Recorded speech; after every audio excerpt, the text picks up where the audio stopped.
Nagyud kayo ni siya nato ihaon. Nagyud kay siya. So this would be the adobo that would melt in your mouth. So kani siya, all goodness in 1 tablespoon. Mga ang tagay, maglaway pagid mo. Juicy siya kung naa kay ibuta nga sugar. And mas muhagpuk-hag sa siya. So ayan na guys, you have made your own spam. Congrats!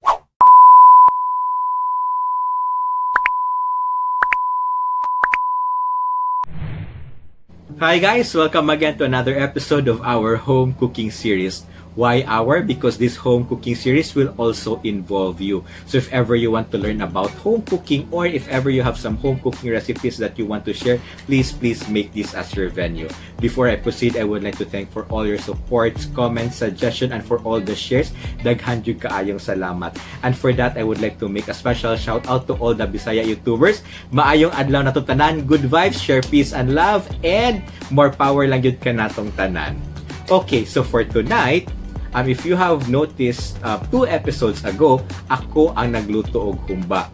Kaya nga no, it has been suggested nga dapat ako mag-share sa ako ang result. It has came into a decision that probably every 2 or 3 episodes, ako ang mo-share og recipe. And for tonight, ako na siyang buhaton. And for tonight, ako ang mag-share og recipe. Ang akong plano for tonight is to share a recipe nga ako nakatunan during ECQ. Og mao kini ang DIY spam or luncheon meat. So because during ECQ maglisod ta og grocery, nakakita ko ani nga recipe unsaon pagbuhat sa atong kagulingon nga spam. And dili jud siya exactly mao nga lami, but trust me, spam jud siya or spam like jud siya. But obvious man tingali na nasa title, aside sa spam, I'll be sharing another recipe. Why? Because katong the episode nga nagbuhat ko sa humba, naka-mention ko nga in the process of making humba, pauna to siyang pagbuhat sa adobong Bisaya. So daghan nag-comment, saan kini pagbuhat ang adobong Bisaya? So for that, kay wala sa Jukoy Lingaw, o para mas sulit ang ato ang time, for tonight, I'll be sharing 2 recipes. DIY spam plus adobong Bisaya. Dili na to dugayon pa, magsugod. Okay, so let's start with our spam. Sa atong spam, we need 1/2 kilo ground pork. This is a regular ground pork, but if ever you want the lean one, pwede ra sad yun, pero mas lami ang regular kay naay tambok. Mas lami kay basta naay tambok, no?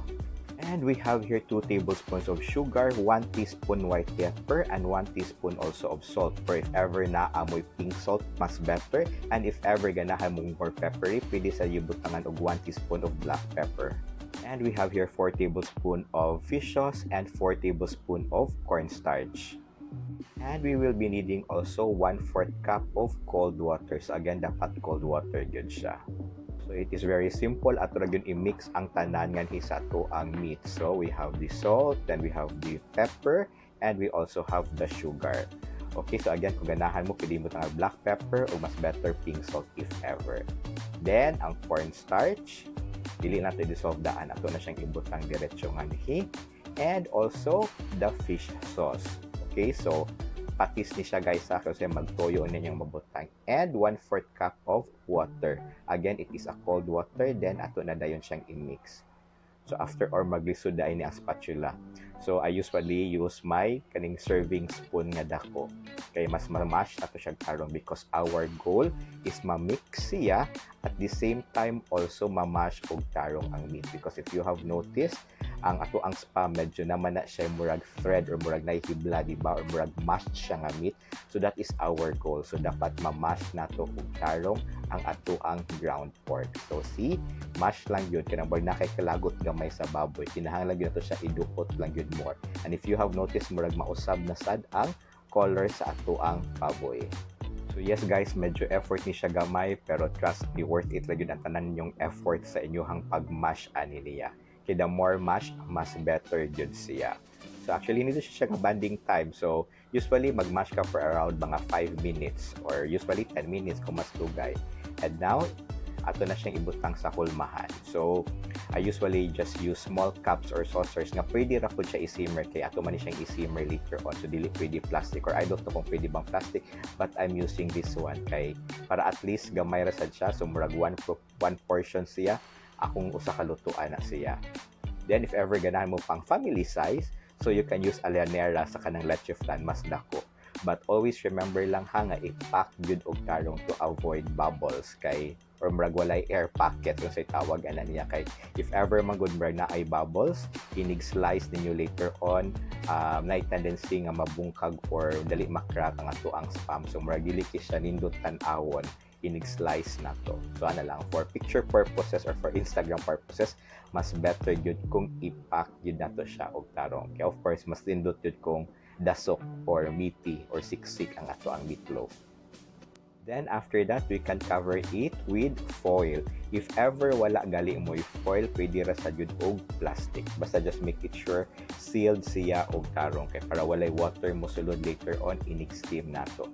So ayan, so if ever ma-cover na gali yun na siya og tarong, then we can chill it now in the fridge for a minimum of 2 hours or pwede natin ibutang sa freezer for 1 hour only. 1 hour lang ha kay basig mahimo niya siya ice, pero mas better chilled lang yun. So while nag-chill ta sa tong spam, let's make our adobo. For our adobo, we need 1/2 kilo pork belly, then 1 teaspoon salt, then 1 bulb garlic. Pero the more garlic, the better. Then we need 1/4 cup of patis and 3/4 cup of vinegar. Then of course, we will also be needing laurel leaf and peppercorn also. And I forgot also kinahanglan dita og 1/4 cup of cooking oil. And ang first natong buhaton is to put the asin sa atoang pork belly. Then we have to massage it to make it sure nga naasinan gyud tanan. So mo lang na ikumot lang gyud to make it sure nga ma-absorb sa gyud ang asin sa atoang pork belly. Kaya of course mas nanam ang pork belly labaw na kung parat-parat siya. Then after that, we put it in our pan nga high heat. Then our vinegar, yasundan nato sa atoang patis. Then ang ato ada yung laurel leaf and peppercorn. Then ang ato ang garlic, pero dili na ko ibutang tanan, half lang usa kay ang half murag mo ni siya murag mohatag og flavor sa ato ang baboy, while ang half ato siyang gamiton later on i-fry nga dili kay siya luto kay lami siya isud-an nga dili kayo sunog ang ato ang garlic. Okay, add our oil. We need oil kay the more oil the better. Kay trust me later on oil pa lang sudan na gyud na siya. Okay, so again this would be in high heat. So we will wait it to boil. Then ang ato alang sang i-mix-mix to make it sure nga nakutanan sa ato ang suka ug patis. So once we are sure nga na-mix na siya, then we can cover it and wait for it to boil. Okay, so once nag-boil na gali siya, atong i-mix balik ang baboy, then atong pahinayan ang kayo and atong i-simmer for around 20 to 30 minutes. Okay, after simmering, na-absorb na gyud sa baboy ang tanang flavors atong suka, patis ug tanang mga lamas. Then ato na siyang i-open lang, dili ato siya kakakuban, then ato siyang i-simmer hantod lang gyud mahubas siya. So dili high heat kay sa simmer lang gyud, hinay lang gyud ang kayo, huwato na to nga mahubas lang gyud ang ato ang sabaw. So see if you have noticed, actually ang uban pwede na ganahan na sila gingon ani, pero kung adobo nga binisaya, ato yung wagtangon ang suka og patis nga ang oil na lay mahabilin. So now as we continue to cook it in low heat, nganhan nato ibutang ang ato ang nahabilin nga bawang, pero dili pa gyud tanan. Then ato lang padayog ukay-ukayon para sure nga dili gyud siya mopilit sad sa ato ang pan even though non-stick siya. Mas lami sad gyud para ma-even sad ang iyang pagka-brown. Sure lang sa jud inig-ukay ninyo, dili kayo kusog kay sometimes mabuak na or ma-break na nga to ang mga baboy because it is so soft already, because again ato ra ni siyang gi-simmer ha, dili ta mag high heat para dili sa magbuto-buto kay dili ta mapiskan kay mo ni kahadlokan sa uban. Okay, so ayan, brag perfect na gyud ang pagka-brown. This is so adobo na gyud kaayo, ready na gyud kaayo ni siya nato ihaon. And humot na kayo ni siya guys, and I want to show you kung unsa ni siya kahumok na adobo. So let me get a piece, pamili sa kobe as yung brag humok-humok ani niya. Okay ni siya, then I will try to slice it. So adjud sa, so you can see humok na gyud kay siya. So this would be the adobo that would melt in your mouth. And since luto na matong adobo, let's do the steaming sa ato ang spam. So if ever wala gali mo steamer, if you have noticed akong gigamit kalan lang yun siya or wok I may say, then gibutang ko ng butangan or patunganan sa kaldero, then water lang yun. So yan ala ka simple, you can steam our spam already. So hinahinay lang i-balance to make it sure nga dili siya matagak sa kilid. Okay? So for this, we need to steam this for around 20 to 30 minutes. Okay? So, ano na siya ka-simple guys, wala gyud lisod kaayo. So, atong takuban and let's wait for 20 minutes. While nag-steam ang atong spam, we will use the excess oil sa atong adobo ganina plus more garlic. Kiganahan jud kay po garlic. So, ato siyang i-squish kay ngano man unsa gamit ani niya. Pwes para sa bahaw. time for fried rice, trust me guys, this is the best rice gidayon, the adobo fried rice. So, of course, kaya ang adobo, walay pintang adobo kung walay fried rice. Diba? So, luto na nga itong ubo, guys. Kita mo siya ka-garlicky, perfect with the rice, and our sausawan. So, ideally, unyanin ako siya kanon together with the spam, pero murag naglaway man ko press mukaon sa adyog ko. So, see how perfect the rice is. Wala na ito nausik ang oil. Then, let's see the adobo. Add more oil pag yun because, of course, more oil, mas better, mas healthy. Joke lang. So, see, kita mo sa kahumog ang ato ang pork. And supposedly mo tilarot ako but no, naglaway sa ko sa garlic. So, yan. More garlic. Kay garlic pa lang sudan na. Tapos the oil. So, kani siya. All goodness in 1 tablespoon. Mga unta guys. So, perfect pag kumagkaon sa adobo. Manasad og steam ang ato ang spam. So, make it sure sa inaya lang sa jud og kuha. Kaya basig matagak jud hinoon. Okay? So, yes, ako siya ginasalo with another plate. And after getting this, we have to let it cool down actually for around 10 to 15 minutes na kay lisod kaya itong ihiwa siya diretso, no? So, ayan, tadaan, kung muna question ka sa gara, di ba siya lisod tagtangon from the hulmahan? No, what usually happen is actually mas mo shrink man siya, so there's no effort in removing it kung asa ni mo siya gimold.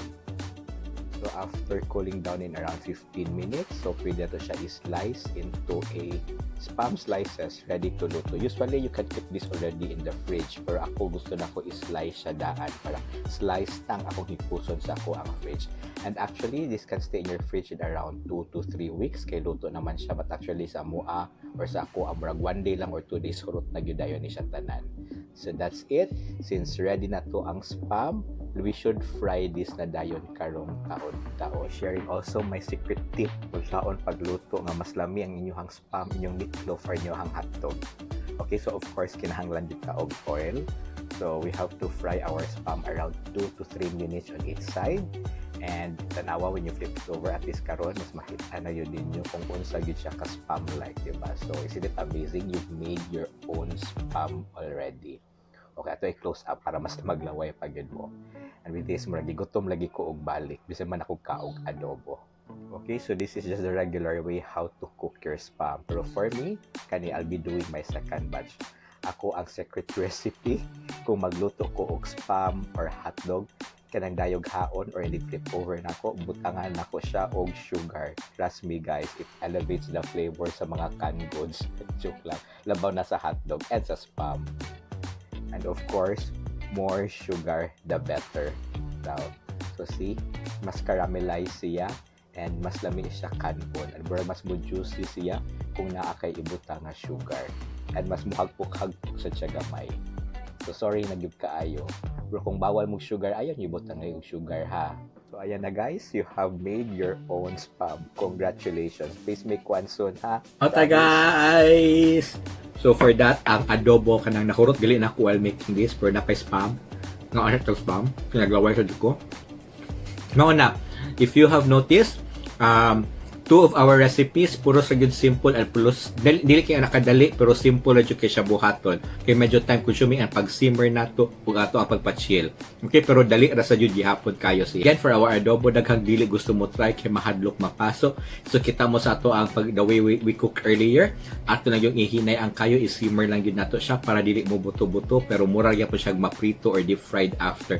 And for our spam, kita mo of all of our ingredients usually naara yung pangapanimalay. So, dali ra jud kay siya buhaton. Because why? Whatever quarantine status we are in, I always suggest, please, for your home cooking needs or for your ingredients, I would always suggest online delivery services, especially for our groceries.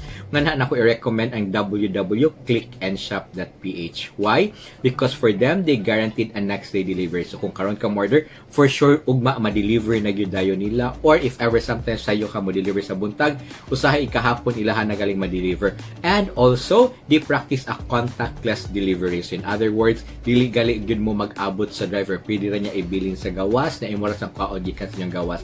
And also, they accept all kinds of payments also. So, muna, again, that's www.clickandshop. So, padayon lang kita cut-on sa on pagluto para malingaw ta sa to ang balay. Please continue. But also, ayaw kalimot also, kaya nakagasot sige kaon, ayaw kalimot also to exercise gamay, lihok-lihok sa gamay, and please don't forget also to brush your teeth after eating. And don't forget to follow me in all my social media account in Facebook, Instagram, and Twitter. That would be at Dookisave, DOOKIEXAVE, and The Dentist is out in YouTube. Let's just all keep the positivity and just keep on smiling.